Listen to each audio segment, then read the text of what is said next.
Five. What's up, everybody? Welcome to the show. My name is Rad Burmeister. I'm joined by Richard Lellis. We are two of the founders of Unity Gym and creators of the UMS, the Unified Movement System, where we make people strong and flexible so they can do more of what they love without pain and perform like an athlete. The show, of course, is sponsored by the Unity Gym coaching app, where you can get coached by us, get the full UMS, including the home workouts and gym workouts, for less than $2 a day. We give a 30-day money-back guarantee. So if you want to go and try it for free, pretty much, just go to unitygym.com. Give it a try. Now, today we've got a really cool show. We're basically answering one of the questions of one of our new tribe members. So we have a free group over on Facebook called UMS Movement Mastermind. So if you're watching on YouTube and you're not a member of that, it's completely free. And we're answering a question of one of our new tribe members, Terry Dighton, who joined just within the last week. And I always do a welcome post and say, what are you all here for? And Terry has responded saying, got to get fit for 50, that I cannot be outworked by my 10-year-old twins. Let the battle commence. And then he's continued on by saying, my goal is flexibility, especially in the hips, strength gains, and doing good controlled handstands by the 1st of April 2023. So those are awesome goals, Terry, and things that we can absolutely help you with. And that's what this show's about. What I want to talk about is, this is a really common theme, right? If you're a parent, then I'm a parent. I've got a 5-year-old son, and I absolutely do not want to be worked out. Outworked by my kid. And a lot of parents have those same aspirations that we work with. So great goals, something that we can absolutely help you with. Now, for the handstands, I'll talk about that very briefly. The handstands we can coach you on, of course, but the main thing with handstands, I've been working on handstands for years, and I never did them as a child. I started learning handstands in my late 30s. And the biggest thing about wanting to do calisthenics movements like handstands is, I would say, is you absolutely have to have a baseline level of strength, flexibility, and fitness. You really need to be relatively injury free. If you've got injuries, then doing things like calisthenics is just going to make them worse. And so what we focus on with the UMS is getting that baseline level of strength, flexibility, and fitness so that you can do the things that you love without pain, like handstands. So that's all I'm going to say about handstands. Everything else, what we're going to talk about now is, how do you get strong, flexible, and fit approaching 50 or in your 50s so that you can do the things that you love. And we're going to go right through it now. We're going to break it down. This is exactly how we do it. So we do 60-minute workouts. The first thing that you need to understand about getting strong and flexible is that what you can do for a short period of time is not relevant. What I mean by that is, the results that everybody wants comes through time. And unless you look at your training as something that's long-term, that just is integrated into your life, then it's always going to be a matter of, like, you achieve something and then you lose it. How many people can relate to getting fit for summer, losing 10 or 20 pounds so that you can get into your swimsuit for summer?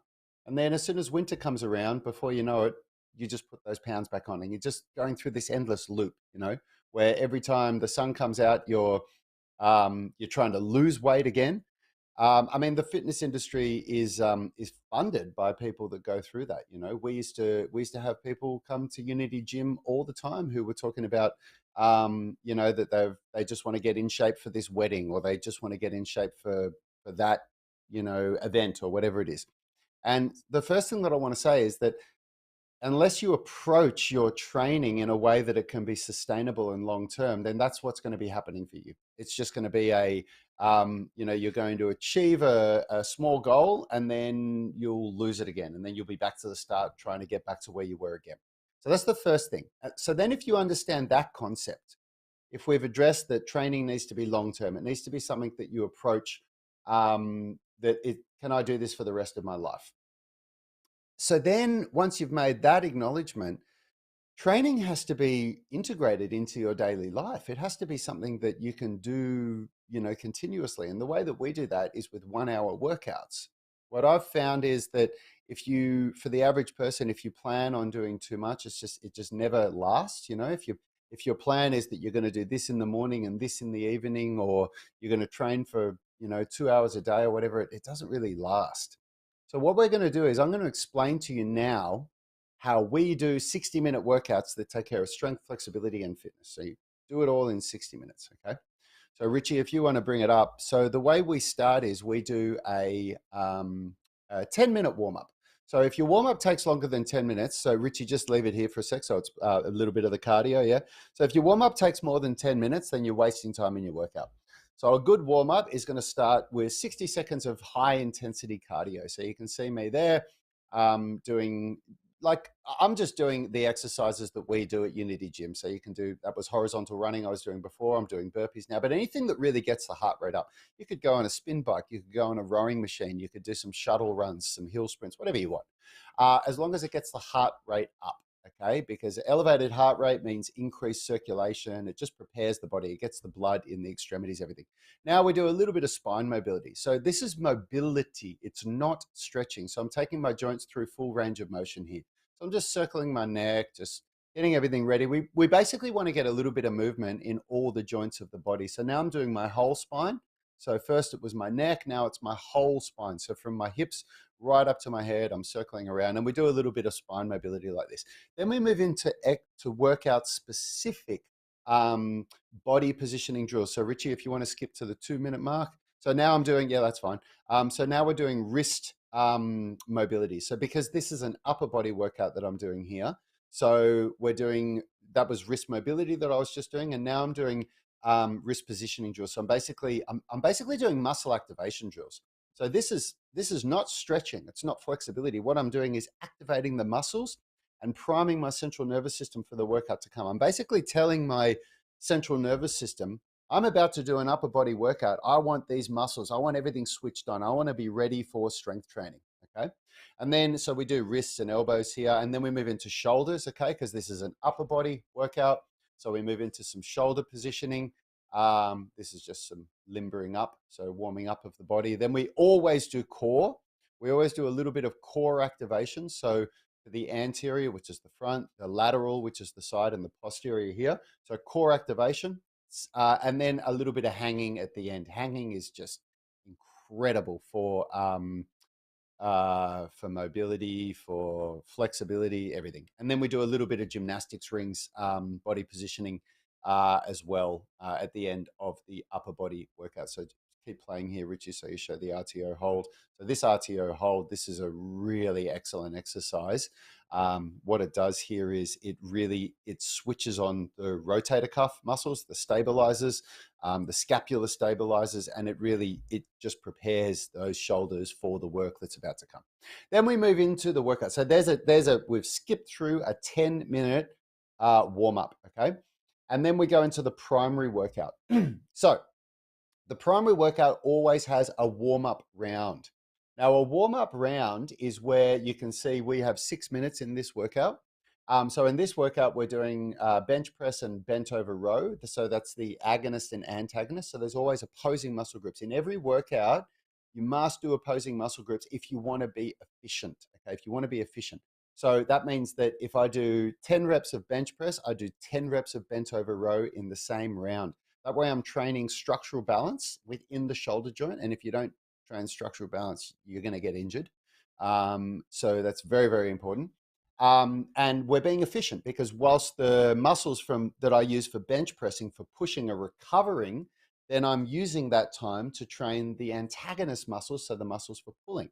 So what Richie's doing here is this is a warm-up round, and what we do in the 6-minute warm-up round, you basically just work your way up to the weight that you're going to lift for your first set. So if you go back to the start of the warm-up round, Richie, if you just go back a couple of minutes here, you can see a little bit more, go back to that first set.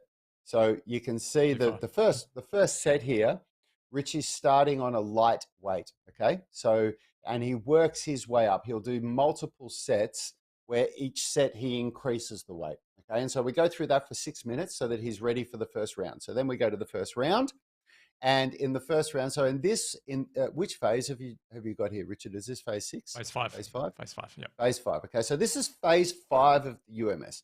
So this is, we do, every 4 weeks, we change the workout. That's called periodization, where we increase the difficulty of the workout to reflect your body's ability to adapt, so you don't plateau. So this is phase 5. So we're past a couple of phases here, and Richard's actually doing something called supersets. So this is a muscle hypertrophy phase. So what he's doing here is, you can see he's got that 60 kilos on the barbell there. So that's about 130, 135 pounds, something like that. And so what he's doing here is he does, so that whole warm-up round was to get him ready for his first round of the primary workout, okay? And we do, he's doing a set of the bench press, and then he's supersetting with chest flies, okay? So don't worry about the supersets. Forget that. It doesn't matter. This is a little bit more of an advanced workout, but the concept here is that he's doing the pushing muscles, so horizontal push, okay? And then when he finishes this set, so this is the next big thing for you here, Terry. The next part of the workout that's really critical is that we do active recovery. So instead of just sitting there doing nothing, he's now doing flexibility training for his lower body, for his spine, for his hamstrings, for his calves. This is the dorsiflex Jefferson curl. And what he's doing there is, instead of just sitting there doing nothing, in the same 6-minute round, he's doing lower body flexibility training so that he's developing strength and flexibility one-to-one. Then he finishes his flexibility movement and he moves straight into the pull, the antagonist strength movement. So again, it's all about efficiency, efficiency, efficiency. So he does his pulling movement here, and he's going to superset. So you can just skip forward a bit, Richie. Okay, and then he goes into the second flexibility movement, which is the 4th exercise of the primary workout. So we've got the first exercises, which are the pushing strength movements. Then we've got the second exercise, which is the first lower body flexibility movement. The third exercise, which is the pulling movement for structural balance in the shoulders. And then the 4th exercise, which is the second flexibility exercise here. So it's upper body strength, lower body flexibility. And you can see this is the same round. He's only 4 minutes into a 6-minute round. And we always have a little bit of time at the end where you just do nothing to get ready for that the next round. So Richie, if you want to just pause the video and cut back to me. So you can see there what I've just described, Terry. So we're just going to take a little beat here. What have we gone through here? So we've done a 10-minute warm-up, and then we've just done our warm-up round for the primary workout where we get everything ready. And then you do 5 sets of those primary exercises there.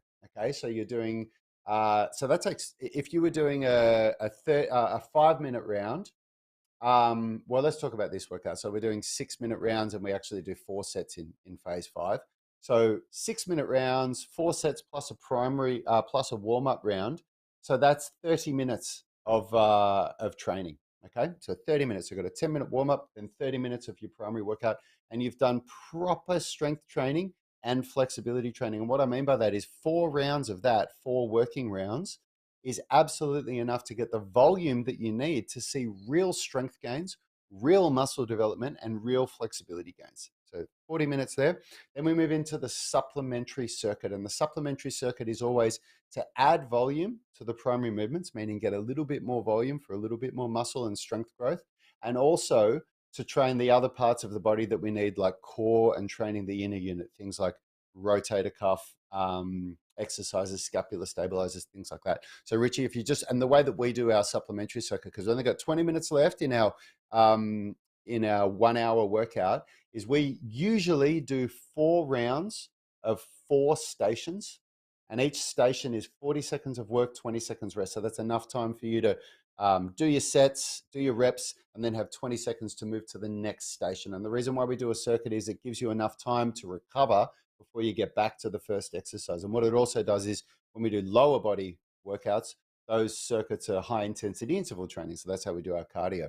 So let's jump back, Richie, and have a little look at how we're going to do in this workout, how we're going to do the supplementary exercises. So first supplementary exercise here is that Richard is doing a 30-degree prone incline bicep curl, 30-degree incline supinated grip dumbbell bicep curl. So So he's training his biceps here. So these are really important muscle group to train. We don't want to neglect them.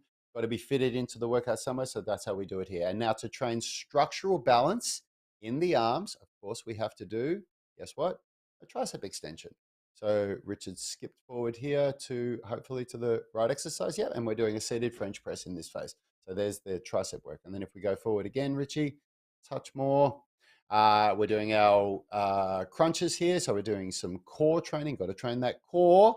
And then the last exercise for the supplementary is an inverted kettlebell press. So this is for the rotator cuff here.